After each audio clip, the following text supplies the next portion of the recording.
परमेश्वर के नाम की महिमा होने पाए। इस सुंदर अवसर में इस वीडियो के द्वारा आप सबों से मिलने के लिए परमेश्वर ने एक सुंदर अवसर दिया। परमेश्वर धन्यवाद देते हैं। जरूर जो है परमेश्वर के वचन से कुछ बातों को देखने के पहले एक बात को मैं आपसे कहने के लिए चाहूँगा। मेरा हिंदी उतना शुद्ध तो जरूर नहीं होगा, मुझे मालूम है, और व्याकरण के बातों का अगर कहा जाए जरूर मेरा हिंदी में जो है जितना चाहेंगे, जितना आप हिंदी जानते उतना मेरे हिंदी में जरूर व्याकरण की बातें नहीं रहेगा, क्योंकि मैं बिहार में आने के बाद ही हिंदी को मैंने सीखा। थोड़ा बहुत मैं बोल लेता हूं, लेकिन उस बातों को थोड़ा सा अनदेखी करके जिन बातों को आपके साथ बांटने के लिए मैं चाहूँगा परमेश्वर के वचन से, उन बातों को आप अच्छा से समझ पाएंगे करके मैं विश्वास करता हूँ। परमेश्वर के नाम का महिमा आने पाए।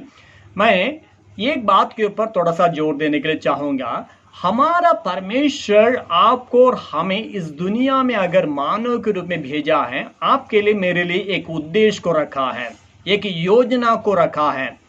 हर एक मनुष्य के अंदर या हर एक मनुष्यों के अंदर परमेश्वर के एक एक अलग अलग योजनाएं उनके पीछे पाया जाता है। लेकिन कई लोग जो हैं परमेश्वर की योजना क्या है उन बातों को समझने के पहले इस दुनिया को छोड़ देते हैं, मर जाता है। मनुष्य जो है अपने रास्ता को अपना करके जैसे मन है वैसे उस प्रकार अपने जिंदगी को चला करके बर्बाद कर लेता है। लेकिन आप और हम जो मसीह यीशु को ग्रहण किए हुए, आपके अंदर इस बातें मन में रखने की जरूरत है। मेरे प्रति परमेश्वर की एक योजना है, मेरे प्रति परमेश्वर की योजना है, उन बातें मुझे पूरा करना है। उस बातें हमारे अंदर या मेरे अंदर, आपके अंदर, इस बातें मेरे कानों में या आपके कानों में गूंजते रहना है। मेरे प्रति परमेश्वर की एक योजना है।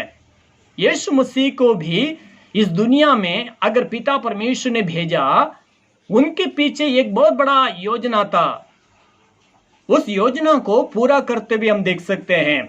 मैं आपके लिए एक वचन को पढ़ देता हूं पहले, ताकि आपको समझने में आराम पड़ेगा। परमेश्वर के नाम को महिमा होने पाए। मेरे साथ खोल लीजिएगा यशायाह नबी की पुस्तक, उसका 9वां अध्याय 6वें पद को मैं आपके लिए पढ़ देता हूं, आप भी खोल लीजिएगा। वहां ये लिखा है यशायाह नबी की पुस्तक, उसमें 9वां अध्याय 6 पद, क्योंकि हमारे लिए एक बालक उत्पन्न हुआ, हमें एक पुत्र दिया गया है, और प्रभुता उसके कंधे पर होगी, और उसका नाम अद्भुत युक्ति करने वाला, पराक्रमी परमेश्वर, आनंद काल का पिता और शांति का राजकुमार रखा जाएगा करके लिखा है। परमेश्वर के नाम को महिमा पे यहां साफ साफ लिखा है वो शांति का राजकुमार रहेगा। किस बात की शांति? मानव जाति पिता परमेश्वर से, जिस परमेश्वर ने आपको और हमें रचा, उस परमेश्वर से अलग हो गया, पाप के चलते दूर हो गया।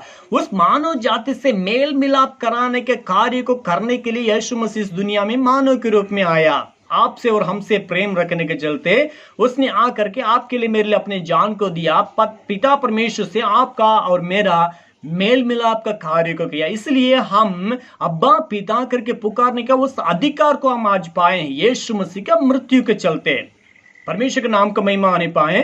पिता परमेश्वर यीशु मसीह को किस उद्देश्य से भेजा, जिस मकसद से भेजा, वो ये था, ये शांति का राजकुमार बन करके लोगों को और मेरे बीच में शांति का माहौल को बनाए। परमेश्वर के नाम का महिमा आने पर यीशु मसीह आया। और देखते हैं कुलुसी का पत्री, उसमें एक वचन को हम पढ़ सकते हैं। कुलुसी का पत्री 1 अध्याय उसका 20वें पद में इस प्रकार लिखा है, और उसके क्रूस पर बहे हुए लहू के द्वारा मेल मिलाप करके सब वस्तुओं को उसी के द्वारा से अपने साथ मेल कर लें, चाहे वे पृथ्वी पर की हो चाहे स्वर्ग में की। मेल कराने के कार्य को यीशु मसीह करने के लिए आया। उनके लहू के द्वारा हमारा और परमेश्वर के बीच में, पिता के बीच में जो मेल मिलाप के कार्य को करने के लिए उस यीशु मसीह आया है। आप और हम इस वक्त में थोड़ा सा सोच के देखने की जरूरत है। यीशु मसीह जरूर उस पिता परमेश्वर का योजना को पूरा करने के लिए तमाम बातें छोड़ करके, स्वर्ग को छोड़ करके इस धरती पर आया, पाप में इस दुनिया में आया। एक ही उद्देश्य था, पिता परमेश्वर का इच्छा को पूरा करना। क्या इच्छा था? मेल मिलाप करने का, मेल मिलाप कराने के कार्य को यीशु को करना था। मेरे प्यारों, आकर के जो पिता परमेश्वर की इच्छा को पूरा किया।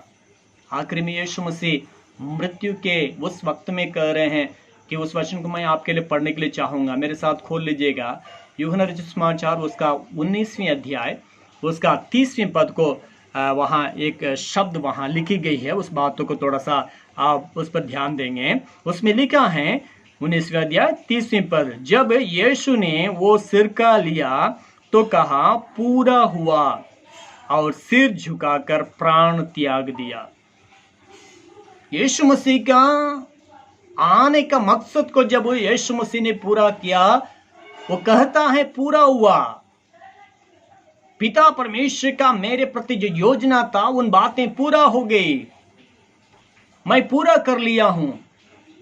इन बातों कह करके उसने अपने जीवन को, जान को छोड़ा, अपने प्राण को त्यागा करके वहां देख सकते हैं। मेरे प्यारों, आपके प्रति, मेरे प्रति जो कोई विश्वासी कहते हैं या पादरी कहते हैं, परमेश्वर के सेवकगण कहते हैं, आपका मेरा एक उद्देश्य है, परमेश्वर की एक योजना है आपके पीछे, मेरे पीछे। क्या उन बातों को कभी सोचें? किस कारण वजह मैं इस धरती पर हूं, किस कारण वजह मैं यीशु मसीह को ग्रहण किया या यीशु मसीह ने मुझे अपनाया है। थोड़ा सा मैं या और आप सोचने की जरूरत है। प्रभु जी, मेरे प्रति तेरी योजना क्या है, तेरा मकसद क्या है? मैं उन बातों को पूरा करने के लिए चाहता हूँ। मुझे उस अनुग्रह को दीजिए। आशा रहित, उद्देश्य रहित चलना है, रहते हैं तो जीना है, जीना तो कुछ खाना है, इतना में नहीं। खाओ पियो, कल तो मरना है, इस विचार से दुनिया वाले लोग कहते हैं। लेकिन आप और हम मसीह यीशु को ग्रहण किए हुए एक एक व्यक्ति के पीछे परमेश्वर की एक योजना है, परमेश्वर के एक उद्देश्य है। उन बातों को पूरा करने के लिए क्या इस वक्त में परमेश्वर के सामने अपने को सौंप सकते हैं? उस यीशु के सामने कह सकते हैं, यीशु एक और बार मुझे तेरे सन्मुख में खुद को मैं लेके आता हूँ। तेरे जो उद्देश्य, तेरे मकसद मेरे प्रति है, उन बातों को पूरा करने के लिए मैं आया हूँ। तेरी योजना को मुझे सिखा, तेरी ये योजना को मैं पूरा करने के लिए चाहता हूँ। क्या एक मिनट आप आंखें बंद करके प्रार्थना कर सकते हैं? मैं आपके लिए प्रार्थना कर देता हूँ। मेरे साथ आंखें बंद कीजिएगा, आपके लिए मैं प्रार्थना कर रहा हूँ। अनुग्रहकारी, तेरे धन्यवाद देते हैं प्रभु जी। इस दुनिया में यीशु मसीह आने का एक ही उद्देश्य था, मानव जाति को मेल करके, पिता परमेश्वर के साथ मेल करा के स्वर्ग का वारिस बनाए। यीशु मसीह आकर के उन बातों को पूरा करके आखिर में मरने के पहले, अपने जान को त्यागने के पहले, उनका प्राण को त्यागने के पहले उसने कहा पूरा हुआ। हमारा सुनने वाले लोगों का मन में ये विचार, ये बातें गूंजते रहने पाए। प्रभु, तेरे उद्देश्य, तेरे मकसद मेरे प्रति क्या, उन बातों को पूरा करने के लिए मैं तैयार हूँ। मुझे अनुग्रह दीजिए, हमें अनुग्रह दीजिए। यीशु के नाम से मांगते, सुनो और ज्ञान कर, आमीन। धन्यवाद। परमेश्वर आप सबों का आशीष दें। परमेश्वर के वचन के अनुसार परमेश्वर की इच्छा को, परमेश्वर के मकसद को समझते हुए आगे बढ़ने के लिए परमेश्वर आप सबों को सहायता और मदद करने पाए। धन्यवाद। आमीन।